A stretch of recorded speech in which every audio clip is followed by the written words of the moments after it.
I honestly thought this time was gonna be different. I thought it was gonna be different because the way that we started was so exciting. It was so full of hope. I've had so many bad experiences before we met, and you came in like a breath of fresh air. You honestly were everything that I was looking for, and I didn't even know that that's what it was. And now I'm sat here, I'm looking back at it and thinking, I honestly wish, like a part of me wishes like we never met. And that's what gets to me the most. Like, I don't want to feel like that about you.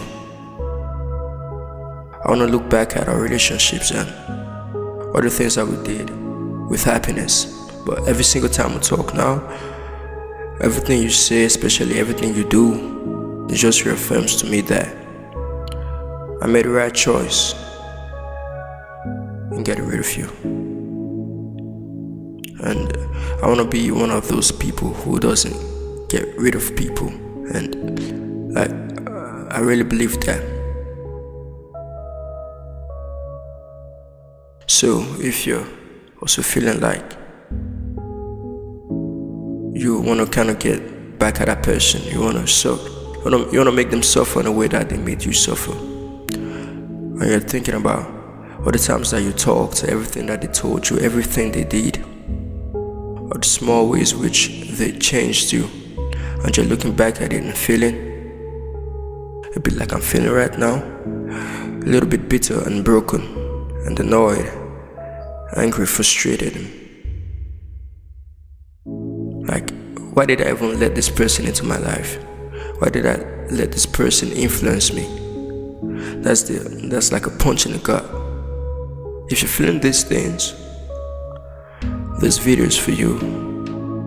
If you're feeling the pain of that breakup and you're looking for a way to move forward and move on.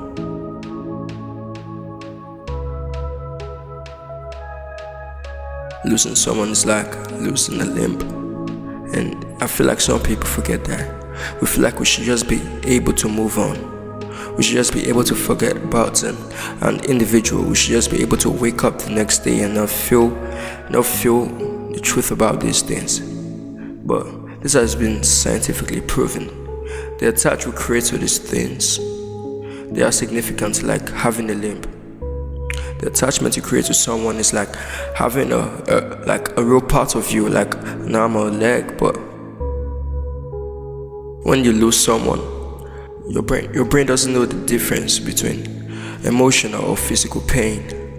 So what you're feeling is real. It's like losing a limb. So let's think about this for a second. If I came and chopped your limb off, there will be blood gushing. You feel shocked.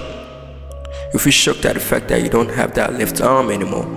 And every day when you're doing different things, you would again and again realize how that left hand that was a part of you, a part of your being has just been ripped and torn away from you.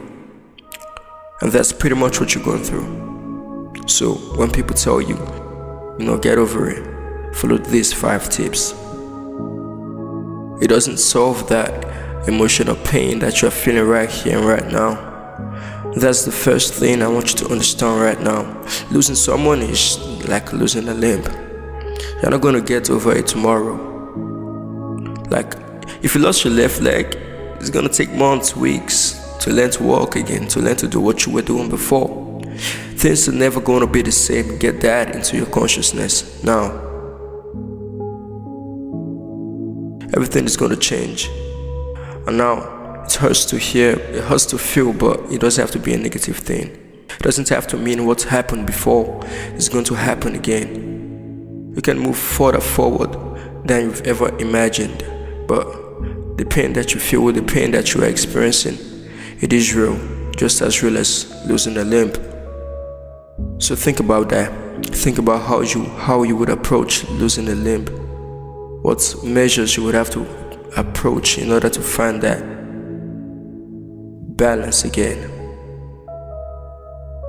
The second thing I want you to realize is that there is a big difference between what most people learn to do and what very few learn to do. And that's the difference between recovery and healing.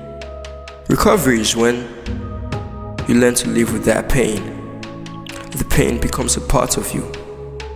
You break an ankle and you learn to walk anyway, in spite of the pain.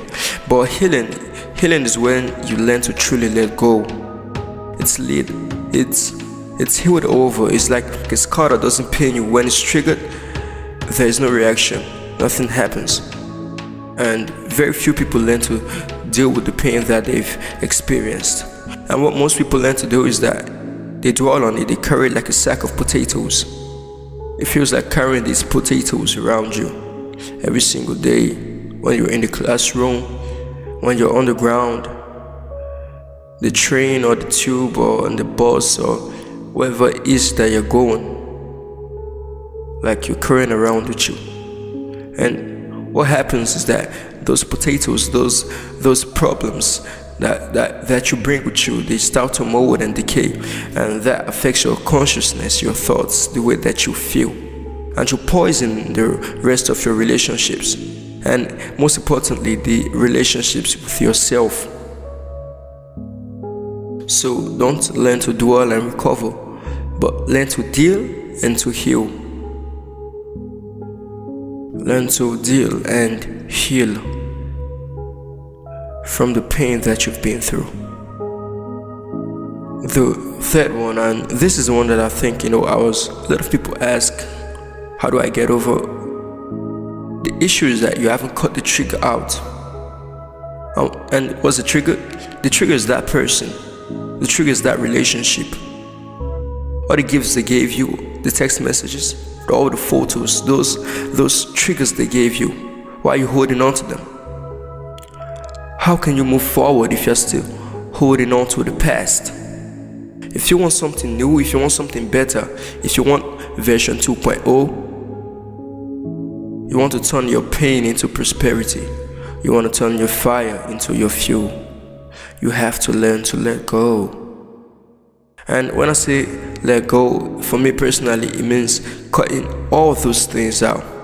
Because I know I might be feeling motivated, I might be feeling inspired, like, alright, this is what I need to do. But those periods when you just wake up or you're just about to go to bed, those are the danger zones when I know I'll be tempted to maybe read through WhatsApp conversations, read through text messages again, think about things.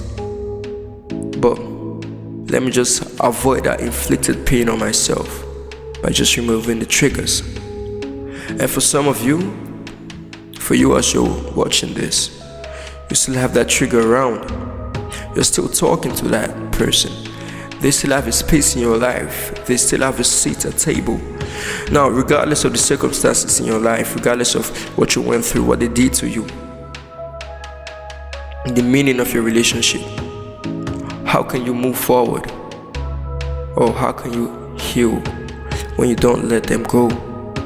And I don't mean forever, but at least for now, you need to work on version 2.0. You need to work on healing and not recovering. And to do that, can you honestly say, I want you to look at the situation. I want you to look at the pain that you're feeling and experiencing right now in this moment. And I want you to say one thing. I want you to say thanks for the cut. Because you taught me what is not right for me.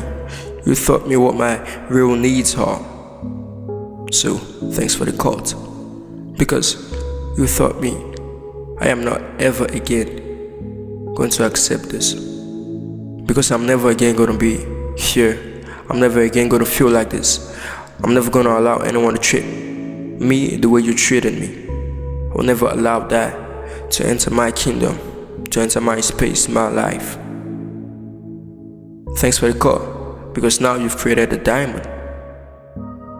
And you can blame them for walking away. You can blame them for not communicating properly. You can blame them for so many things. But the first person I want you to look at is the man in the mirror. That's you. So take a good hard look and tell them thank you, because I am a diamond. The fact is, you don't have to turn their behavior into your reality. The transference of what they did to you, the pain because of their behavior, because of what they did, doesn't have to live with you every day. So you could blame them for all those things, but the first person you need to look at is you. And you need to look back at them and say, you know what? Thank you for the car, because the person I'm going to be today, tomorrow, is version 2.0. And you are not ready for that individual, because I'm going to be happier, I'm going to be kinder, but I'm also going to be more assertive. I'm also going to be more aware of who I am and of what it means to be in a relationship. To relate to me, these are the standards you have to live up with. And my ex, sorry, but you didn't live up to that standard. So goodbye. The experience of life, it shouldn't wound you, but it should make you wiser. You should turn those wounds to wisdom. But what most people learn to do is they learn to turn those pain into wounds and bitterness. If you turn the news on, just take a look at our world. There's so much bitterness already. You don't have to. We don't need more of that. You don't need to be a bitter person. That's not who you are. That's not who you are when you were younger, when you were more innocent, more kind, more open. And there's a quote I really like by Rumi, which says, your heart has to break in order for it to be open. And when it's open, that's when the light gets in. So take a look at your most vulnerable point, where the wound has been created, and realize that though your heart might be broken, you might be going through pain, but it's not a mechanical object that when you crack it, it's broken forever. No, it can evolve. It's organic. It can grow. It can change. It can become better, bolder, bigger, better, kinder, quieter, more open. And what is it that you're going to learn from this experience? You're going to learn more anger, more hate, more shouting, more pain. Or are you going to learn the things I mentioned in this video? To heal and not to recover. To remove the triggers, to become more assertive. And to understand that this cycle you're experiencing, this pattern you're in, you are the number one force in this equation.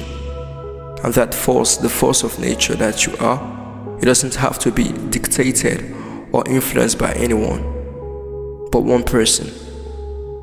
You are that person that decides how this story ends or continues.